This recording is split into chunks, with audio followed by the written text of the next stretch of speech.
कवि दिनकर जी द्वारा रचित कालजयी खंड काव्य रश्मि रथी के तीसरे सर्ग की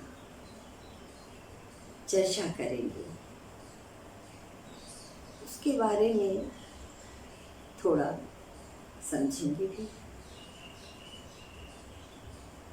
यह महाभारत की पौराणिक कथा को लेकर के रचित खंड काव्य है, जिसमें मौलिकता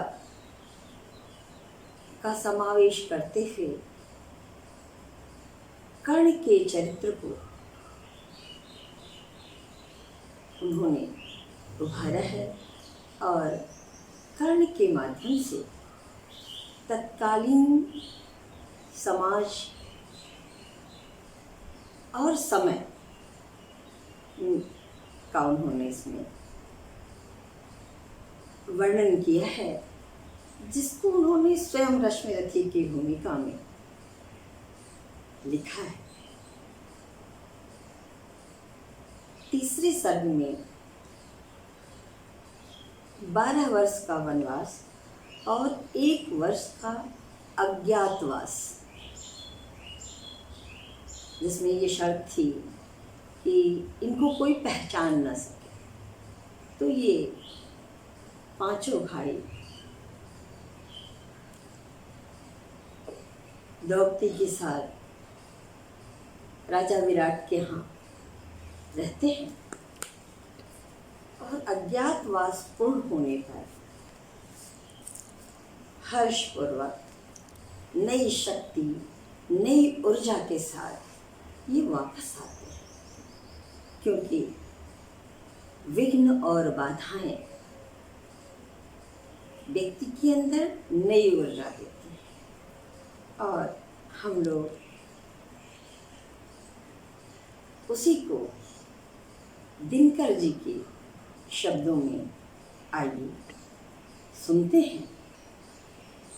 हो गया पूर्ण अज्ञातवास, पांडव लौटे वंशी सहास, पावक में कनक सदृश तप कर, वीरत्व लिए कुछ नया प्रखर, नस नस में तेज प्रवाह लिए, कुछ और नया उत्साह लिए।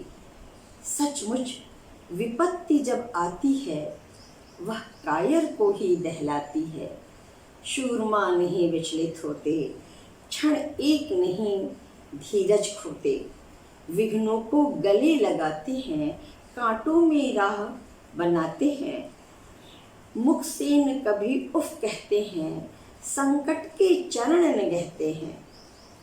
जो आ पड़ता सब सहते हैं, उद्योग निरत नित रहते हैं। शूलों का मूल नसाने को बढ़ खुद विपत्ति पर छाने को, है कौन विघ्न ऐसा जग में, टिक सके वीर नर के मग में। खम ठोक ठेलता है जब नर, पर्वत के जाते पांव उखड़। मानो जब जोर लगाता है, पत्थर पानी बन जाता है। गुण बड़े एक से एक प्रखर, है छिपे मानवों के भीतर। मेहंदी में जैसे लाली है, वर्तिका बीच उजियाली है। बत्ती जो नहीं जलाता है, रोशनी नहीं हो पाता है। दिनकर जी हमारे अंदर प्रेरणा भर रहे हैं कि जो व्यक्ति पूरी शक्ति के साथ विघ्न बाधाओं से टकरा जाता है, वह सफलता को अवश्य अर्जित करता है। जैसे मेहंदी पत्थर पर पीसी जाती है, भारतीय परंपरा में सिलबट्टे पे पीसी जाती है, और उसके बाद वो लाल रंग जो शुभ का संकेत है लेके आती है। आइए आगे देखते हैं। पीसा जाता जब इक्षुदंड, झरती रस की धारा प्रचंड। इक्षुदंड गन्ने को गन्ना पेरा जाता है मशीन में तो रस निकलता है। पीसा जाता जब इक्षुदंड, बहती रस की धारा प्रचंड, मेहंदी जब सहती है प्रहार, बनती ललनाओं का श्रृंगार। जब फूल पिरोए जाते हैं हम उनको गले लगाते हैं, जब फूल पिरोए जाते हैं हम उनको गले लगाते हैं। फूलों को सुई चुभा के पिरोया जाता है तो गले का वो हार बनते हैं। वसुधा का नेता कौन हुआ, वसुधा का नेता कौन हुआ, भूखंड विजेता कौन हुआ, अतुलित यश क्रेता कौन हुआ, नवधर्म प्रणेता कौन हुआ। जिसने न कभी आराम किया, विघ्नों में रहकर काम किया। क्या कहते हैं? भूखंड विजेता, नए धर्म का निर्माण जिन जिन लोगों ने किया, अतुलित यश की प्राप्ति की, अमर हुए, वे सब विघ्नों में रहकर के काम किए। सरल मार्ग नहीं था, अगर सरल मार्ग होता तो वे अमर नहीं होते। जब विघ्न सामने आते हैं, जब विघ्न सामने आते हैं, सोते से हमें जगाते हैं। जब विघ्न सामने आते हैं, सोते से हमें जगाते हैं। मन को मरोड़ते हैं पल पल, तन को झझोरते हैं पल पल। सतपथ की ओर लगाकर ही जाते हैं हमें जगाकर ही। विघ्न हमें नया जागरण दे करके जाते हैं। वाटिका और वन एक नहीं, वाटिका और वन एक नहीं, आराम और रण एक नहीं। वर्षा अंधड़ आतप प्रचंड, वर्षा अंधड़ आतप प्रचंड, पौरुष के हैं साधन प्रचंड। वन में प्रसून तो खिलते हैं, वन में प्रसून तो खिलते हैं, बागों में साल न मिलते हैं। वन में प्रसून तो खिलते हैं, बागों में साल न मिलते हैं। कंकरियाँ जिसकी सेज सुखर, कंकरियाँ जिसकी सेज सुखर, छाया देता केवल अंबर। विपदाएं दूध पिलाती हैं, लोरी आंधियाँ सुनाती हैं, लोरी आंधियाँ सुनाती हैं। अर्थात दो शाल की तरह मजबूत वृक्ष बन करके सामने आएंगे। उन्हें आंधी तूफान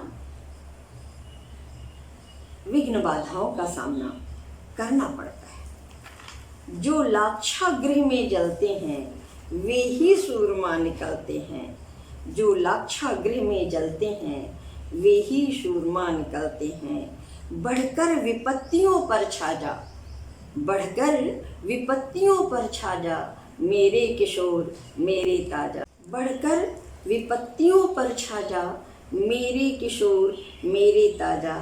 जीवन का रस छन जाने दे, तन को पत्थर बन जाने दे। जीवन का रस छन जाने दे, तन को पत्थर बन जाने दे।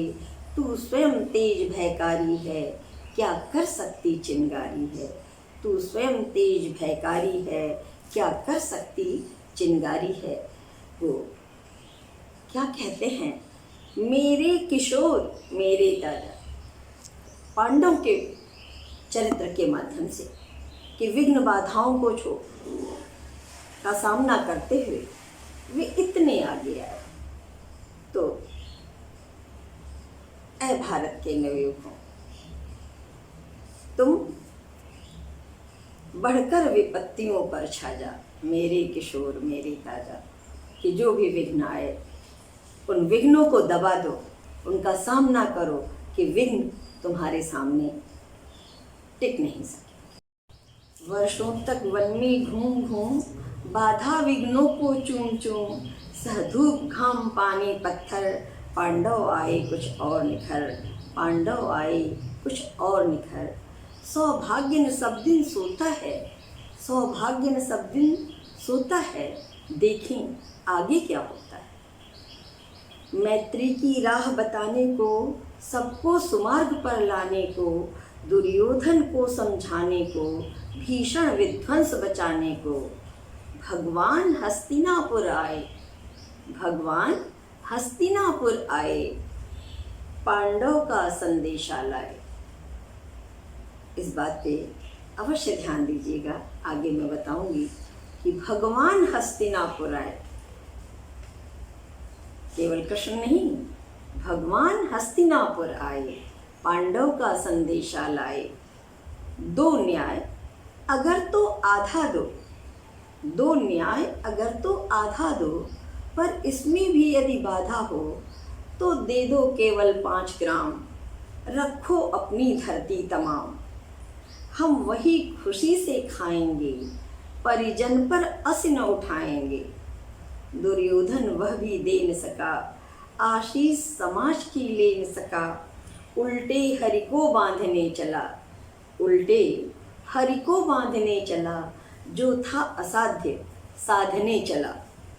जब नाश मनुष्य पर छाता है, जब नाश मनुष्य पर छाता है, पहले विवेक मर जाता है। हरि ने भीषण हुंकार किया, अपना स्वरूप विस्तार किया। हरि ने भीषण हुंकार किया, अपना स्वरूप विस्तार किया। डगमग डगमग दिग्गज डोले, भगवान कुपित होकर बोले। जंजीर बढ़ाकर साध मुझे, जंजीर बढ़ाकर साध मुझे। हाँ हाँ दुर्योधन बांध मुझे, हाँ हाँ दुर्योधन बांध मुझे। पांडवों का संदेश लेकर के भगवान कृष्ण दुर्योधन की सभा में आते हैं। मैं रेडियो वार्ताकार हूँ, वहाँ कृष्ण के चरित्र में मैंने भगवान का वर्णन किया, आगे कभी बताओ। भगवान 6 भाव जो शक्ति है अपने अंदर जब मानव उत्पन्न करता है तब वो भगवान होता है। तो पूरी शक्ति से संपन्न, धैर्य धीरज विवेक से संपन्न भगवान कृष्ण दूत बन करके आए और उन्होंने युद्ध को रोकने का प्रयास किया, शांति के मार्ग पर चलने का संदेश दिया। परंतु दुर्योधन 5 ग्राम कौन कहे, थोड़ी सी भी भूमि देने को तैयार नहीं था। भगवान कृष्ण कुपित होकर के अपना विराट रूप, भगवान का रूप दिखाते हैं दुर्योधन को। यह देख गगन, यह देख गगन मुझ में लय है, यह देख पवन मुझ में लय है। मुझ में विलीन झंकार सकल, मुझ में लय है संसार सकल।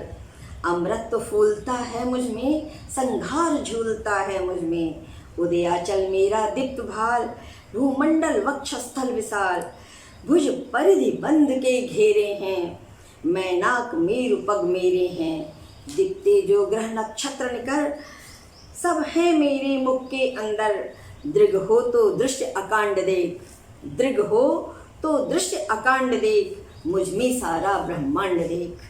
चर अचर जीव जग क्षर अक्षर, नश्वर मनुष्य सुर जाति अमर। शतकोटि सूर्य शतकोटि चंद्र, शतकोटि सरत सिर दुमंद। सत दृग हो तो दृश्य अकांड देख, मुझ में सारा ब्रह्मांड देख। चर अचर जीव जग क्षर अक्षर, नश्वर मनुष्य सुर जाति अमर। शतकोटि सूर्य शतकोटि चंद्र, शतकोटि सरत सिंधु मंद। शतकोटि विष्णु ब्रह्मा महेश, शतकोटि विष्णु जलपति धनेश। शतकोटि रुद्र शतकोटि काल, शतकोटि दंडधर लोकपाल। जंजीर बढ़ाकर साध इन्हें, हाँ हाँ दुर्योधन बांध इन्हें। भगवान कृष्ण कहते हैं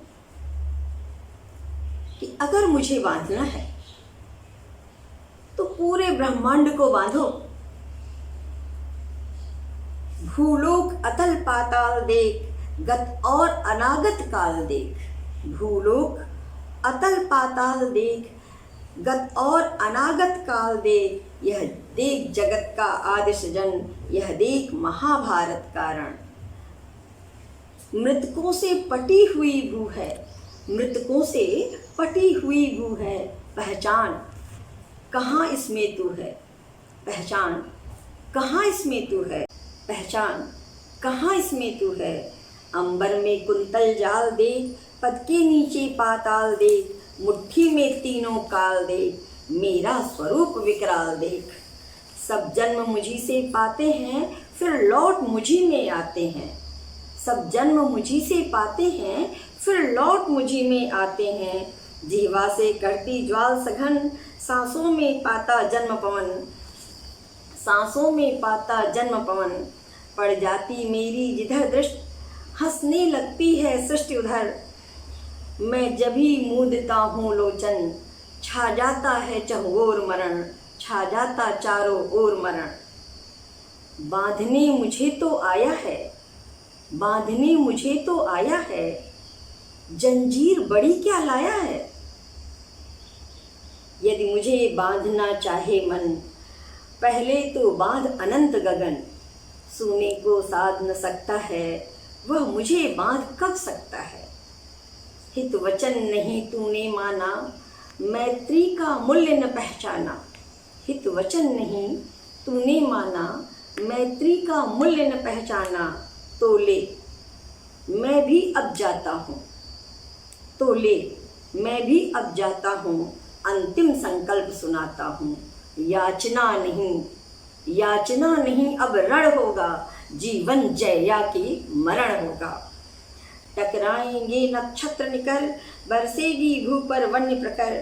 फल शेष नाग का डोलेगा, विकराल काल मुंह खोलेगा। दुर्योधन रण ऐसा होगा, दुर्योधन रण ऐसा होगा, फिर कभी नहीं जैसा होगा, फिर कभी नहीं जैसा होगा। भाई पर भाई टूटेंगे, विष बाण गूंज से छूटेंगे। वायस श्रृगाल सुख लूटेंगे, सौभाग्य मनुज के फूटेंगे। थी सभासन, थी सभासन, सब लोग डरे, चुप थे या थे बेहोश पड़े। केवल दो नर न अघाते थे, धृतराष्ट्र विदुर सुख पाते थे, धृतराष्ट्र विदुर सुख पाते थे। कर जोड़ खड़े प्रमुदित निर्भर, दोनों पुकारते थे जय जय, दोनों पुकारते थे जय जय। इस तरह भगवान कृष्ण ने दुर्योधन से कहा कि अब याचना नहीं होगी, अब रण होगा। भगवान कृष्ण दुर्योधन से कहते हैं कि हे दुर्योधन, तुमने मित्रता का मूल्य नहीं पहचाना, इसलिए अब मैं याचना नहीं करूँगा, अब युद्ध होगा। इस तरह वह रणगर्जना करते हुए दुर्योधन की सभा से चले जाते हैं। रश्मिरथी का अगला अंश हम लोग आगे के वीडियो में सुनेंगे। तब तक के लिए धन्यवाद।